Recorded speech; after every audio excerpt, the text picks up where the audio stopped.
Olá pessoal, bom dia. Meu nome é Lucas Rezende Dutra Souza, graduando do curso de Farmácia da Universidade Federal de Ouro Preto. Eu sou orientado pela professora doutora Viviane Martins Rebelo dos Santos e co-orientado pela professora doutora Paula Melo de Abreu Vieira. Hoje eu vou apresentar para vocês o trabalho intitulado Avaliação da atividade antitripanosoma cruzi in vitro de matrizes poliméricas incorporadas com o fármaco benzinidazol.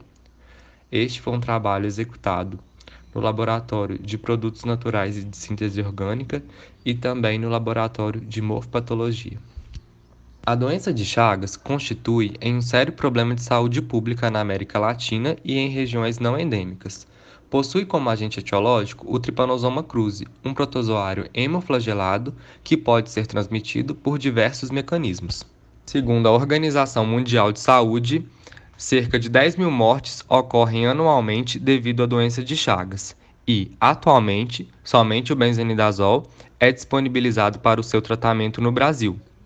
Tal medicamento possui importantes efeitos adversos, como demonstrado nas figuras ao lado, e também possui baixa eficácia terapêutica na fase crônica da infecção. A formulação atual do fármaco benzinidazol é uma formulação convencional, ou seja, ao ser liberado no organismo, o fármaco se liga fora do sítio específico, o que causa tais efeitos adversos.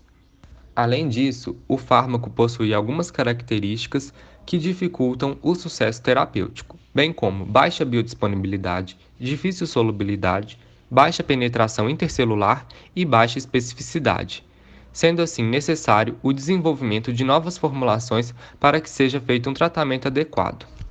Sistemas de liberação modificada conseguem melhorar essas características do fármaco. Melhorando tais características, também seria possível melhorar o índice terapêutico do medicamento, a eficácia terapêutica e a adesão do paciente ao tratamento. É importante destacar as características de um sistema de liberação de fármaco ideal. O fármaco deve ser mantido abaixo de níveis tóxicos, não deve gerar produtos de degradação que possam ser metabolizados pelo organismo, deve manter o fármaco estável, deve responder a estímulo para a liberação do fármaco e ser de fácil obtenção. Quando se compara os sistemas de liberação controlada com os convencionais, a principal diferença é que no último são necessárias administrações repetidas para manter a concentração plasmática do fármaco dentro da concentração terapêutica. Para que o fármaco apresente suas propriedades e atinja o seu objetivo terapêutico, a concentração plasmática deve estar acima da concentração mínima eficaz. A concentração mínima eficaz nada mais é do que o valor da concentração do fármaco no organismo que apresentará a sua ação terapêutica, sendo indispensável para que a ação clínica do fármaco seja alcançada. Como o sistema convencional exige repetidas administrações, em vários momentos a concentração do fármaco cai abaixo da concentração mínima eficaz, exigindo a administração da próxima dose para que ele volte a obter o valor terapêutico. Além disso, se as administrações não são feitas regularmente e desrespeitando os horários pré-definidos, os níveis plasmáticos do medicamento também ficam fora da concentração mínima eficaz, não exercendo a sua função. Além da concentração mínima eficaz, existe a concentração mínima tóxica, que é a concentração na qual o fármaco passa a ser tóxico para o organismo. Com isso, aumentar o número de administrações para atingir por mais tempo a concentração mínima eficaz, além de piorar a adesão do paciente ao tratamento, pode levar à toxicidade, visto que a concentração estaria próxima à concentração mínima tóxica. Atingir essa concentração significa aumentar e muito as chances de aparecimento de efeitos adversos e até mesmo de prejuízos graves para o paciente.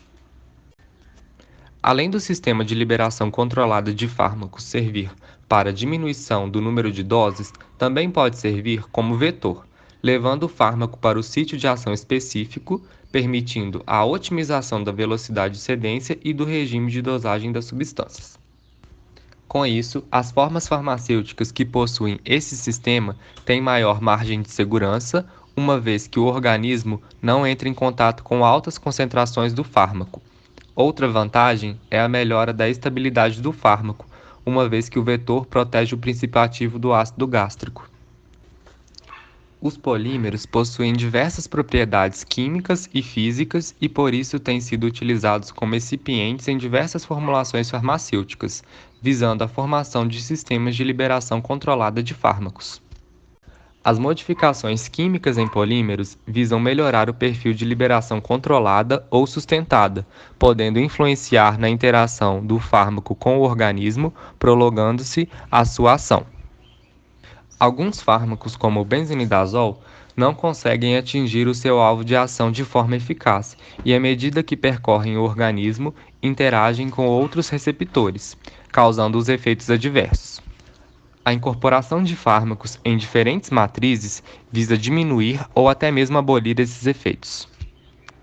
O copolímero que será utilizado nesse estudo é o PMMA-GPEG 4000. Tal copolímero não é tóxico, não é irritante, possui boa solubilidade, possui certa hidrofilia, é de fácil processamento e também é resistente. Adicionando o fármaco benzinidazol à cadeia polimérica do PMMA-GPEG 4000, teoricamente, seria possível promover uma liberação controlada deste fármaco, o que poderia, também, diminuir os seus efeitos adversos, aumentando assim a adesão do paciente ao tratamento. Com base em tais justificativas, foram traçados os seguintes objetivos: realizar a incorporação do benzinidazol no copolímero PMMA-GPEG 4000 e seus derivados, determinar a quantidade de benzinidazol incorporado, caracterizar pelas técnicas usuais os copolímeros incorporados com benzinidazol, realizar a liberação controlada dos copolímeros incorporados com benzinidazol, avaliar a citotoxicidade in vitro dos copolímeros incorporados com o fármaco benzinidazol e avaliar a atividade tripanocida in vitro dos copolímeros incorporados com o fármaco benzinidazol. Para cumprir com tais objetivos, foi traçado o seguinte delineamento experimental. Vale destacar que as caixas de texto de cor azul são dos experimentos que já foram concluídos e as caixas de texto de cor cinza dos experimentos que não foram concluídos. Primeiramente, foi feita a síntese do copolímero PMMA-GPEG 4000. Em seguida, foram feitas as modificações na cadeia polimérica deste polímero. Logo em seguida, a incorporação do benzinidazol em tais matrizes. Depois da incorporação, foram coletadas amostras para que fosse feita a caracterização através das técnicas de infravermelho, microscopia eletrônica de varredura e força atômica. Confirmada a incorporação, após realizar essas técnicas, foi feita a liberação controlada e a citotoxicidade. Os ensaios de quantificação e avaliação da atividade tripanocida ainda estão em andamento. Após obter o produto da síntese do copolímero, foram feitas reações de modificação em tal matriz polimérica. A figura a seguir mostra o esquema das reações de acetilação, esterificação, etilação e halogenação que foram feitas para modificar a cadeia polimérica. A letra I, acima da seta, representa o meio reacional, e a letra X, na estrutura química do produto, representa os grupos que foram acrescentados no copolímero. Após realizar a modificação nas matrizes poliméricas, o benzinidazol foi incorporado nas 4 matrizes modificadas e na matriz sem modificar, obtendo então 5 produtos de incorporação. O produto A representa o PMMA-GPEG 4000 com benzinidazol incorporado. B, o PMMA-GPEG 4000 acetilado com benzinidazol incorporado. C, representa o PMMA-GPEG 4000 esterificado com benzinidazol incorporado. D, o PMMA-GPEG 4000 etilado com benzinidazol incorporado. E por último, E, que representa o PMMA-GPEG 4000 halogenado com benzinidazol incorporado. Em seguida, para comprovar se houve ou não a incorporação, foram realizadas técnicas de caracterização. A primeira técnica foi a de infravermelho. Com esta técnica, conseguimos detectar os grupos característicos do benzinidazol, como, por exemplo, estiramento de NH e estiramento C+C do anel aromático. Também foi possível detectar os grupos característicos dos diferentes copolímeros em todas as amostras. De acordo com a técnica de microscopia eletrônica de varredura, foi possível comprovar a incorporação do benzenidazol em todas as matrizes poliméricas, uma vez que a presença de microesferas indica a incorporação de fármacos.